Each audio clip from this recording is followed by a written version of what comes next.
প্রিয় দর্শক, আসসালামু আলাইকুম। ত্রিভুবন আন্তর্জাতিক বিমানবন্দরে আপনাদের স্বাগতম। ত্রিভুবন আন্তর্জাতিক বিমানবন্দর হচ্ছে নেপাল কাঠমান্ডুতে অবস্থিত আন্তর্জাতিক বিমানবন্দর। এটি শহরের কেন্দ্রস্থল থেকে 6 কিলোমিটার দূরে কাঠমান্ডু উপত্যকা অবস্থিত। এটি নেপালের একমাত্র আন্তর্জাতিক বিমানবন্দর এবং 1949 সাল থেকে এটি বিমান ঘাঁটি হিসেবে কাজ করেছে। এটি রাজা মহেন্দ্র 1955 সালে উদ্বোধন করেন এবং 1964 সালে বর্তমান নামে পরিচিত হয়। এই সুখ্যাতির সাথে সাথে ত্রিভুবন আন্তর্জাতিক বিমানবন্দরকে খুব বিপজ্জনক আন্তর্জাতিক বিমানবন্দরও বলা হয়ে থাকে, কারণ এটা রানওয়েটা চারপাশে হচ্ছে প্রচুর পাহাড়ে ঘেরা। দেখতে রানওয়েটা অনেক সুন্দর, পাহাড়ের জন্য অনেক ভালো লাগে দেখতে। প্রায় 3 দিক দিয়ে এটাকে পাহাড়ে ঘিরে রেখেছে, এই জন্যে অনেক সময় প্লেন অ্যাক্সিডেন্টও করে। এই জন্য এটা যত সুন্দর ঠিক ততটাই বিপজ্জনক। আর এটার আকাশটা এত সুন্দর, মেঘগুলো মনে হয় এত স্বচ্ছ, হাত দিলে ধরা যাবে এরকম লাগে। শুরুতে এটি ঘাসের রানওয়ে ছিল। 1957 সালে কংক্রিটের আস্তরণ স্থাপন করা হয় এবং বেশ কয়েকবার সম্প্রসারণ করা হয়।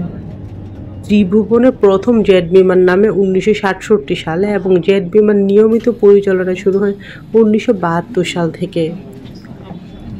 এতক্ষণ আপনাদেরকে ত্রিভুবন আন্তর্জাতিক বিমানবন্দরের রানওয়েটা দেখালাম। রানওয়ের সামনে থেকে আমি এখন এয়ারপোর্টের ভিতরে প্রবেশ করব। আমি এতক্ষণ বাসে ছিলাম।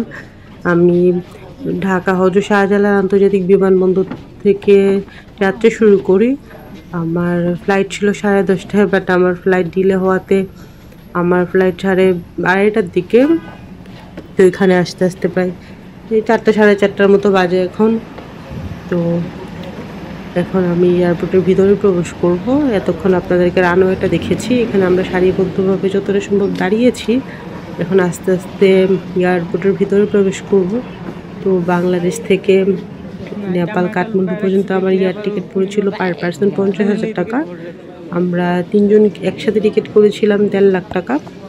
আর আবার রনি আলাদা করে টিকিট করে আমার দেবর, ওর আলাদা করে একটু কম পড়েছে, 40 পড়ে। এয়ারপোর্টের শুরুতের দিকে এরকম একটা বৌদ্ধ মূর্তি দেখা যাচ্ছে। আস্তে আস্তে আমরা ইমিগ্রেশনের জন্য সামনের দিকে যাব।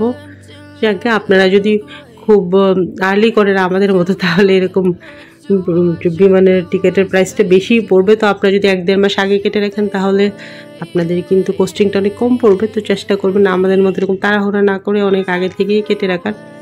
তবে এয়ারপোর্টটা ছোট্ট, বাট আমার অনেক ভালোই লাগছে, পরিষ্কার পরিচ্ছন্ন সুন্দর। সবাই আস্তে আস্তে ইমিগ্রেশনের জন্য সামনের দিকে যাচ্ছে।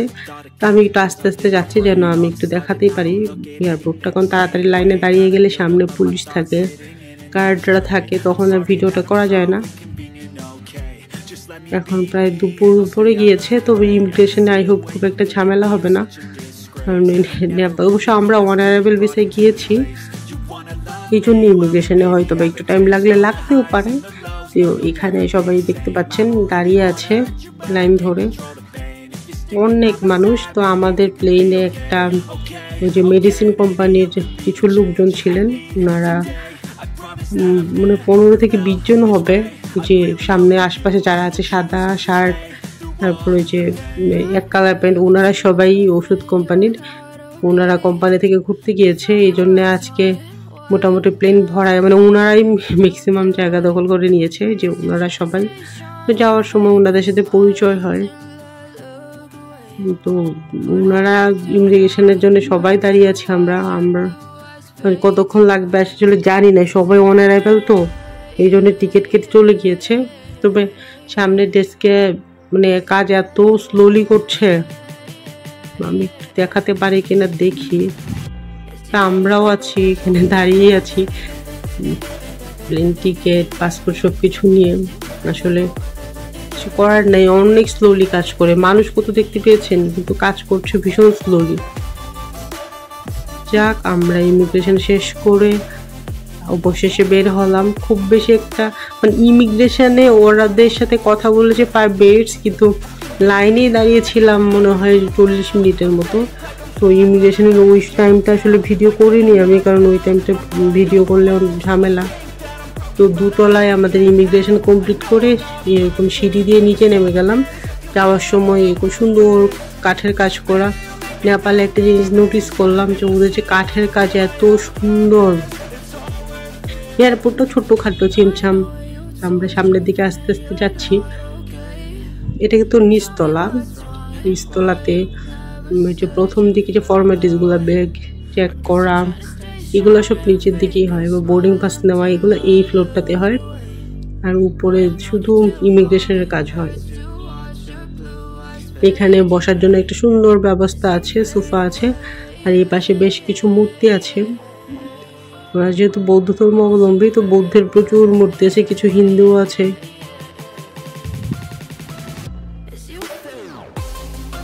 এখানে অনেক, এগুলো সবগুলা কিন্তু পিতলের মূর্তি। আমার এখানে একটু কালো কালো দেখা যাচ্ছে, বাট ওগুলো খুব চকচকে, একদম অনেক সুন্দর। এগুলো কিন্তু গ্লাসের ভিতরে দিয়ে গ্লাস দিয়ে রেখেছে। আমরা বের হওয়ার আগে এখানে আমাদের জুতা, বেল্ট, তারপরে ব্যাগেজ আরেকবার স্ক্যান করে তারপরে আমরা বাইরে যাব। মানে আমরা এই জায়গাটা পার হলে এয়ারপোর্টের বাইরে চলে যাব। তা আমার ইচ্ছা হচ্ছে এখানে আরেকটি ছবি তুলবো, তারপরে বাইরে যাব। এই জন্য আমরা একটু পরে যাচ্ছি। এই জায়গাটা অনেক সুন্দর, এখানে বসে বসে কিছুক্ষণ ছবি তুলবো। ওকে, আল্লাহ হাফেজ।